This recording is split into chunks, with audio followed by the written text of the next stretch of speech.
Hi, as those of you who watch this channel will know by now, this month's pass round group is phenomenal. We have a couple of other things as well, but we have these three knives going around the group, vying not necessarily for the best knife in the world, because there are plenty of other options, even at these exalted levels. But today I'm going to take an initial look at the Chris Reeves Inkosi, which is here. Now this actually belongs to Al at UK Legal Carry Knives, and well, I wouldn't be giving away any secrets to tell you. I absolutely love this knife. I think it's fantastic. It's a chunk of a thing. It's it's a big knife. No way is it anywhere remotely like UK Legal. I mean, I'll start off with just a quick size comparison to my Victorinox, and the Victorinox is absolutely dwarfed by it in every way you might like to mention. The Chris Reeves here has 3 5/8 inch of a blade length and an overall length of 8 3/8 inches. So it's a big knife. It's a big working knife.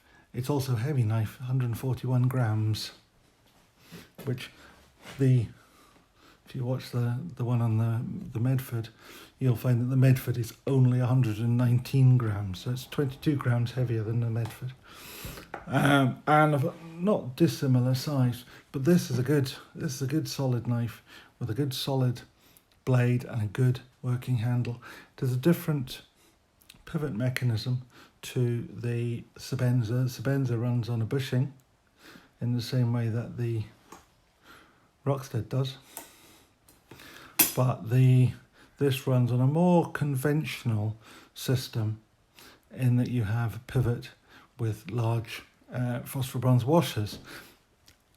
But to say it's conventional is just not doing it justice. For a start, if you look inside here, you can see the size of the phosphor bronze washers. They are huge. They're bigger than the size of the blade, which gives it maximum support, which means that you're never going to have any question of blade wobble in here. Secondly, that pivot, although there's no bushing inside it, is just massive. It's huge. It's oversized. Also, you've got the ceramic ball, which acts as the both the detent ball and also as the lockup. So it's absolutely solid, and because of that ceramic ball, it's never going to wear, so you're never going to get any up and down looseness in this either. Also, the stop pin here is fixed at one side, this side, the bolt. This side is purely free floating.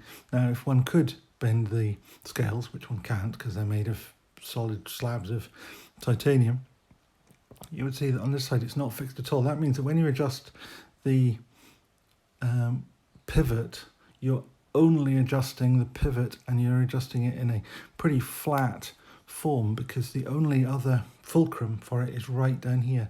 So when the scales move up and down together here by adjusting this pivot, they're moving as close to parallel as you can get. They're not bending over a fulcrum here, so that the knife, so that you'd be pinching the blade in this sort of direction. You're pretty much as close as possible, raising and lowering the sides of the handle in parallel, one to the other. So we've got a nice big chunky blade here. Unlike the Sebenza, double lugs, I believe, are standard on this little notch here. I'm not quite sure what the notch is for. Maybe it's just for grip. Maybe it's just to look nice. Doesn't really matter. Looks nice. We have a deep sabre grind, and of course, being a Chris Reeves knife, hopefully you'll be able to see with a light on it, it is a hollow ground knife. The real advantage of that is that as you sharpen it back over the years, you will not, you don't find that blade angle increasing or the thickness behind the edge increasing. In fact, if anything, it slightly decreases initially, because you've got this hollowness behind the edge. So as you grind back, you're grinding back into still thin metal, so you keep that thinness behind the edge and a slicing ability.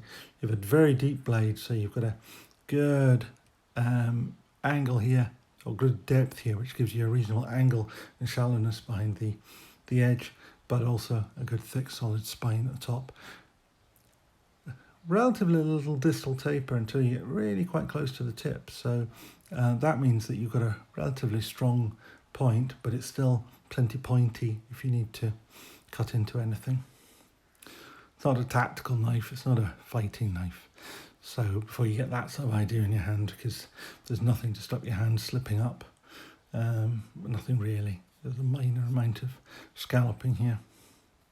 Now, of course, we move into the handle. It's solid titanium. There's no weight relief in this, so that's why it is a heavy knife. You know you've got this knife. It's frame lock, or not frame lock. It's Chris Reeve's integral lock, which he invented it and he named it, so that's what it is, with the weight relieving on the inside, which I always approve of. I just think it looks that much smarter on the outside. And unlike the Sebenza, when the clip comes up, it crosses over onto the flat of the metal, so it's not interfering with the lock bar tension, and at the same time it does provide a small amount of protection against overextension of the lock bar the other way, over travel of the lock bar the other way when you're releasing the blade. Though I don't know if that's really the issue that it's often made out to be. In terms of how the knife is actually held together, as I say, you're floating stop pin, you've really two screws, one at either end, that hold it together. The third screw on there is simply to hold the clip on, doesn't do anything to hold the scales one to the other. Unlike the Sebenza, the lanyard here is on this back pillar, doesn't have a separate swivel here. But there is, try and get this around to show you, a cutout at the end for the lanyard to sit in, which is quite a nice little element. And if you took the lanyard off, you wouldn't notice that that was there, but it is there if you've got the lanyard on. And if you take the lanyard off, there's no squeaking or rattling either. Or I should say the new Sebenza, Sebenza 31, actually has taken this, and it's also taken the ceramic ball and applied them to the Sebenza. So maybe there's some wins out of this. I suppose the other difference to the Sebenza, other than the fact it's just a bit bigger and heavier, is you've got these scallops here. Now if these fit your hand, these are going to be great. If these don't fit your hand, these might be less attractive. I don't know. In terms of my hand, this knife just feels good in my hand. And I suppose those cutouts do rather fit at least my first two fingers. Then my hands are a little bit big to sort of really bunch up on at the bottom of that second cutout. But you can put them where you like really by that point. You're that far down the knife. Get a good bit of jimping up here, which is not too aggressive, but gives you some grip. Personally, I just do without jimping altogether. I just don't like it, but the handle has a nice feel to it. Some sort of bead blasted titanium. And the other thing, which I can't show you because it didn't come with it, these knives come beautifully packaged with a lovely box and a nice birth card and some information about the instructions how to take it to bits, the tools to take it to bits, which I think is really good. Some grease and some thread lock for putting it back together, because Chris Reeves likes 222 thread lock, purple thread lock, which is slightly less solid than the blue thread lock 242, which is common, and certainly an awful lot less than red thread lock. So you can use quite a bit of 222 and have no fear that you're not going to be able to get it apart, but you can also be reasonably sure that when you've adjusted that pivot and got it just silky smooth, it's going to stay that way. Now, I can't do much with flicking knives, but this, like I said about the Medford, has the advantage that it's not really a flipper knife, which is good because what the Offensive Weapons Act was trying to do was to define a way of saying that mechanically operated knives that work with a flipper should be considered the same as flick knives. Now that's not been tested in court yet, so you can't say that's happened. But what is definitely true in the Act is that it specifically says that one-handed opening and it gives the example of rock climbing, one-handed opening may be necessary. So it specifically says that thumb studs, oops, I just need to push that a bit further, thumb studs are specifically allowed.